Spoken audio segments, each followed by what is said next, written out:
Welcome back to the channel. We are doing what we do with the Royal Enfield, and we're out on one of our various coffee stops. We don't film all the coffee stops because the bike was bought just to go out and about and enjoy life, and that's what we're doing. But we're down here at the Potting Shed, which is in a place called Silkstone in Barnsley. They do a really nice latte, and we're going to just have a little chat about some things that we actually hate about the Classic 350, because it's not all sunshine and rainbows. Now, if you remember, if you've been watching the series, when we first bought it, I was concerned over the power. And having ridden it for quite a few miles now, it's not the power that's the issue.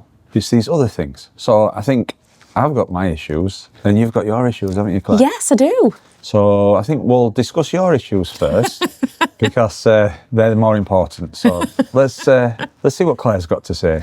Overall, Yep. You love this bike, don't you? I think it's the most beautiful thing I've ever seen. Yeah, I love it. To look at. To look at, it's absolutely beautiful. But you're in a unique position, Yep. riding Pillion. Yep. People said it couldn't be done. Yeah. What do you think? Do you think Great. it can be done? Yeah, absolutely brilliant. Great for me. Okay, so there's no problems? Oh yeah, there's a couple of problems. Okay, it's actually big enough problems that you don't want to go on it? Well, let me tell you what they are, Okay. and you can tell me what you think. All right. So the first very obvious thing for me, which I said from the beginning, is it makes my nose tickle. There's like a Nose little tickle? vibration that comes through the bike. Right, And it makes my face tickle right. as I'm riding it. So I'm not quite sure what that is, but it's a definite tickle. Okay. So Where is it? sometimes, Whereabouts? Yeah. So what I have to do is, when we can stop, I pull up the visor, have a little tickle, and then that's great. So I'm interested, when? Is it like at the start when we set off or while we're riding? Or? I don't always notice it straight away, but as we're going along, I think, oh goodness, I can feel it. So I presume the bike is obviously doing some sort of vibration, or it's a bit, I don't know what's happening, but it's making me face tickle. Okay. That sounds really silly, doesn't it? Yeah. And it's not, a major thing, but I can just feel it. So on a long ride, by the end of it, it's like, yeah. The tickly bit that you're experiencing, I think that ties into a problem that I've noticed with it. It is quite vibey. It vibrates, and I think it might be down to the engine. Now, I'm not that fussed, and I think you get it worse than what I have at the front. Yeah. And when I've had a little look at it, they've done something, Royal Enfield's done something to the frame because they're renowned for these vibrations, these type of bikes. Are they? Yeah, so single cylinder. I think it doesn't smooth it out as much. So, but we had one ride that we had. The gentleman's looking at admiring the bike. You're liking it. You can see there, that were a prime example where when you bring this bike out, people want to talk to you about it. And we were just talking to that gentleman and lady, and he said, if you have a row of Japanese bikes and then the Royal Enfield, everybody want to talk about Royal Enfield, and that is true. That's not something that we hate about it, because we like talking to people. But yeah, the vibration. Now, one time we were just out riding, and we've always put a camera on it that acts like as a dash cam for us, isn't it? And the stock wing mirrors just started moving. And I think the vibrations had actually untightened it all. So that gave me a bit of a problem. So that's through the vibration, but it don't really give me a problem. On the front. Yeah, I can't feel it as much. So it's not a big deal for me. But obviously when things start vibrating and it's causing things to unscrew, Yeah. and it does now. We changed the stock wing mirrors for the end bar ones, and they're fine until you get to a certain speed and a certain rev and a certain vibration, and the left one just goes for walkabouts. Yeah. But it's fine for most of it. If you're doing 30, 40 mile an hour, it's not a problem, but it's just there. So vibrations. Do I hate the vibrations on this? I think it gives it character. I think you don't like it, do you? Makes it uncomfortable for you. I just think sometimes, when my face is tickling, I just think, oh, it's just something that I don't really want.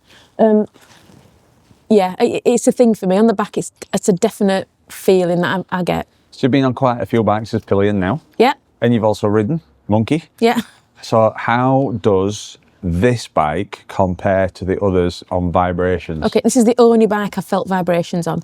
Right. I haven't felt them on anything else. You don't feel it on the Versys? No. No. That's a buzzy bike, really. It is at the front. I can hear the Versys, but I don't feel anything. Feel it, yeah. No. I think that we've got a fairing issue with the Versys where it's fairings that are rattling a bit. I've got to get on that. The Tracer. Smooth as a whistle. And you didn't feel these vibrations when you were riding the Monkey? No, maybe that's because I was focused on riding it. Yeah. But I didn't feel any vibrations. No, I didn't. This is the only bike I felt the vibrations like that. Interesting. Yeah. Interesting. It must be a thing. Thought of something else? Yeah. I feel like I'm going along and it'll just jolt and I'll move forward. It would take me by surprise. Ooh. Yeah, I haven't felt it on another bike. So I'm not quite sure what's going on there, but I'm just happy as Larry looking around and then it just goes woo, like whoosh. And it does actually move me into you sometimes. Whereabouts? I know exactly what you're talking about. Do you know what I'm talking about? This is my biggest bugbear with this bike. Right. I know exactly what you're talking about. I'm not sure I can pinpoint whereabouts because for me, I'm sat on the back. I'm not riding it. I'm totally oblivious to what you're doing with the controls. But sometimes I feel like, there is a jolt. Right. Yeah. So like a surge forward. Yeah, it makes my body move forwards. And I know that I've bumped into you before. And sometimes I go, whoop, like that. I'm not like scared or anything, but I just because it shocked me, I go, whoop, like that. Can you hear what's happening with the engine when that happens? Are you changing gears or something? Or throttle? Interesting. All will be revealed. I'll tell you so you exactly know what that, it is. Yeah. Does Yeah. it make it a bit unnerving to be on? Yeah, I think, what have you done wrong? What's going wrong? What's happening here? It just surprises me. Okay. Does it make you ride a little less comfortable than the other? I suppose it does, yeah. It must do because I'm jolting, which I don't do on the other ones. So this is my biggest bugbear with this bike, and I think I realised that it did it on the second ride, and it frustrated me and it put me off it for that ride. Right. I'm going to be totally honest with you. Yeah. This bike has definitely changed my mind. Like I said, the power's not a thing for doing this type of run. It's perfect, but I have a bit of a love-hate relationship with it. And that's true. I'll go out on a ride and I'll absolutely love it and I want to keep it. And then I'll go out for the next ride and I think, this isn't for me. It's funny. Isn't that strange? It is, yeah. Like, honestly, like, I want to put it up for sale. I don't like it. Okay, so tell me about that then. It's because of this thing with the throttle. I'm not sure if it's just our bike or it's all 350s. And I appreciate it's a single cylinder engine and I've been used to twins, V-twins, parallel twins, that type of thing, okay? And triples. Yep. And I've been on a few 4-cylinder ones. But single cylinders, not so much. And I think what's happening is with the throttle, because you've got torque and the power so low down, it doesn't like roll on. On a normal bike, it takes a bit to get your revs up for the power to come. But with this, it's like almost instant. So it's like, rather than a roll on of a throttle where you can feather it in, it's like a switch. It's like throttle, none, throttle, none. And I think that's what you're feeling. And if you're coming down a long stretch and you're going downhill, you roll that throttle off because you're coasting down a little bit, then you get that. Oh, right. Yeah? That's it, the jolt, yeah. So then it's like, right, so we've got that, and then we need a little bit more power as we're coming out of a corner. And then you can't actually feather it in. You go nothing, nothing, nothing, jolt again. Right. And then off and on and Oh, off. so we don't know if this is a 350 thing or not. I don't know. Or just our bike. Yeah. I think it's a 350 thing. And I've heard that you can get some things like a box that helps out with it, like a mod that helps out with it. Now, you got to think as well, that might just be me and my riding. And, me and my riding for what I like and what I don't like. Yep. Okay. And some people, it might not even be an issue for them. And it's just like, well, that's just how it is. That's just how bike works. But for me, it is a definite issue. It's not a preference. Okay. So, and that's not happening on your Kawasaki then? Definitely not. Well, all bikes do it, but you can feather it out once you get used to it. Just like clutch control on your car. All the bikes I've tried, you can get it to jolt if you want. But what that usually means in my experience is that I've just took a bit too much throttle as I've put it on. So you learn to like ease it on. Yeah. With this one, I cannot do it. Might be my skills. It might be. But for me, even if I'm really gentle, it's on or off. And if the suspension on this bike is not modern style suspension. So if you're going along and you're doing a bit of coasting and you hit a bit of a pothole, you can have the pothole and the jolt. Yeah, it's a bit boingy, isn't it? And that's why sometimes I have this where I don't want anything to do with bike because I find it just winds me up. And then other times I think, oh, it's quite exciting. It's, I think, worse when you're on the back. Oh. No, it's worse. Sorry about that. No, my relationship to it's worse because I think when I'm just on it, you know, I'll throw it around more. Yeah. I'll ride it harder. But when you're on, it's like I'm trying to balance, you know, a cup of coffee on the back, you know, make you comfortable. So my whole thing is make sure that Claire's comfortable and not scared, and it's doing it. So that's... I see. And then I go, whoop. So that's where it's stressful, isn't it? Because I'm trying to keep it here and the bike's doing this. I get you, On my own, it's quite exciting. Yeah. Right? Because we're used to like braking harder and accelerating harder. You're used to them type of things. That is the number one reason why I'd get rid of this bike. The number one reason? The number one reason. Like I say, this, some days it bothers me, some days it doesn't. But that's it. So do you think there's something wrong with it? People that's got one, or is it just the character of the bike? Now, I have had it looked at Via Moto, and they adjusted the throttle because you get a dead zone on the throttle. So they adjusted it for where it is, but they seem to think it's this single cylinder engine. Yeah.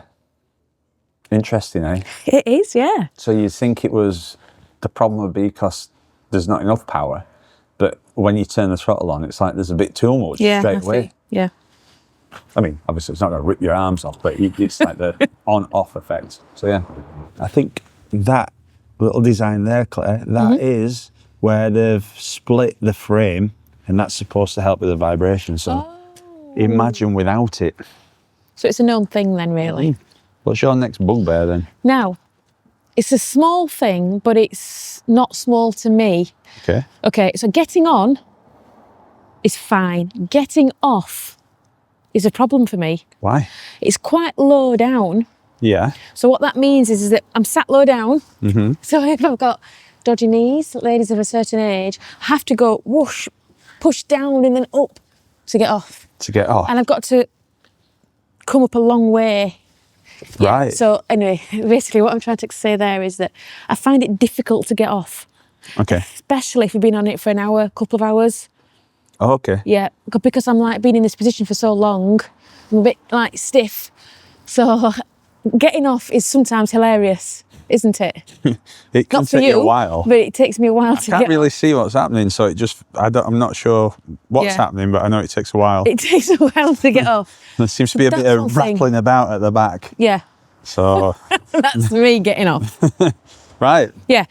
Just one thing to think about. On the other bikes, I've had higher backrests, which feel nice. This, of course, this is because we've chosen this rest. Maybe there are rests that higher up, but this, I like a bigger backrest. So you can't lean back on it? I was kind of bit, but I wouldn't want to do it very much, no. No. Just in, I'd be like that. Right, so seating position though, overall, not bad. It's fine. Just getting on long journeys, I'm a bit stiff and I've had enough. What are the pegs like? Fine, they're really good. Okay. I like the position of the pegs. Right. I'm in charge of gloves, as you can tell.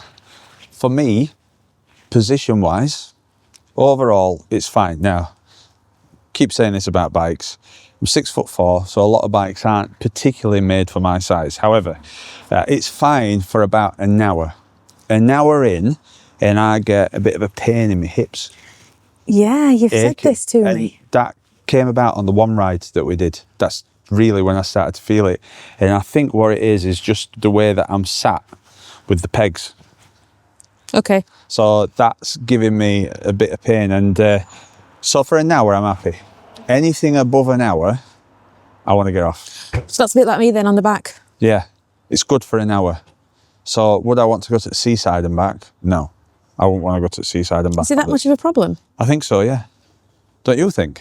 Yeah, well, yeah, it is really, yeah. I didn't appreciate it was so bad for you. I'd love it to be on a trailer and take it to the seaside and ride round and then do that, but I don't want to take it there, which limits what you can do with this type of bike for me personally. Now, other people might disagree.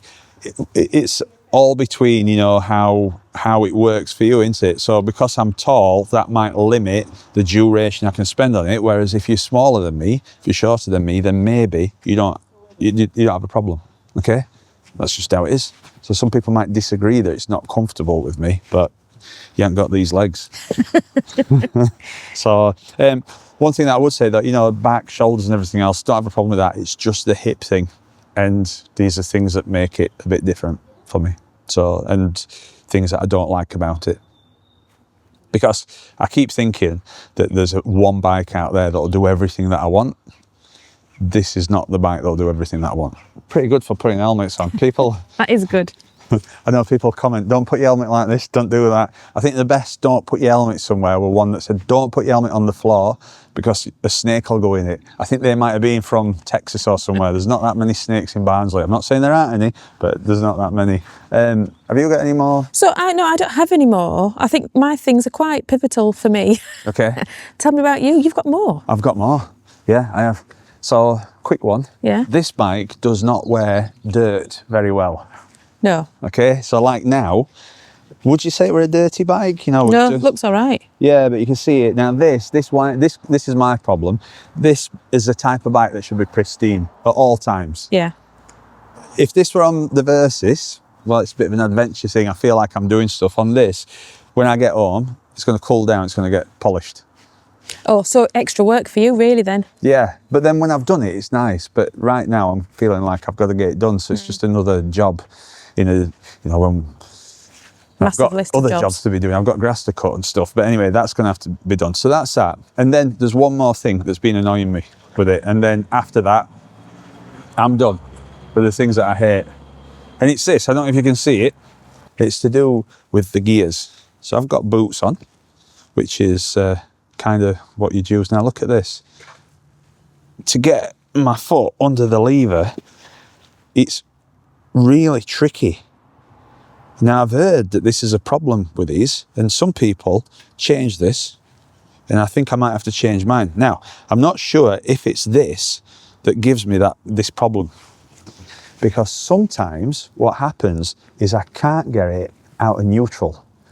Well, I can only if I shift down. There's sometimes this bike will get stuck in neutral and I cannot shift up. Depending on where you are and what you're doing, shifting back down to one might not be your most optimum gear to go to, because you're going to slow down. Okay, yeah. Yeah. But then when I've got it in first, it'll come back up. And it's only happened a few times where it does happen. Now, I don't know whether it's because the bike's still bedding in, or whether it's a little quirk of these bikes, or whether it's because I'm not quite getting my foot under because of the peg. It could have been a number of things, this, couldn't it? Yeah.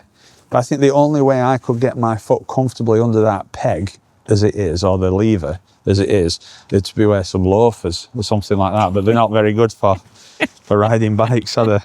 No. So, yeah, they're the things that I don't like about it. Well, that's quite a big thing, really, that gear, isn't it? Well, yeah, it is, because one thing I'd say is it all starts adding up. We're jolting. I'm not getting it into second. Me hips are hurting. Goodness me. So when they all come together on a ride, and obviously riding over different places, you might get some of them, you might not get all of those issues. But when they all come together, it's like, I'm going to sell this bike. And I have it in my head, this bike has to go. And then I come out the next time, I'm like, this is such a peach, this bike. I can't ever sell it. Why would I sell it? It's love-hate. It definitely is love-hate. But it's, as I said, it's not for the reasons that everybody said. But we've got a decision to make. Yeah. And whether we are going to keep it, we said we were going to sell it and only keep it 3 months. But we are in two minds. And you adore this bike, don't you? I just think it's beautiful. And of course, I'm not riding it. I'm sitting on the back, lady of leisure. Yeah. We'll see what happens, eh? But there you go. Let us know in the comments what you think. If you've had a Classic 350, if you recognise the issues that we've got, or you think that it might be this particular bike, or if you've got any fixes for it and what we can do, we'd love to know. So that's all from us. If you've liked this video, please give us a like, share it with your friends. Anybody else who's got a Classic 350, or somebody that's got one that you know that might be able to help us out with what we're doing, and if we can get over these little issues. We'll see you next time.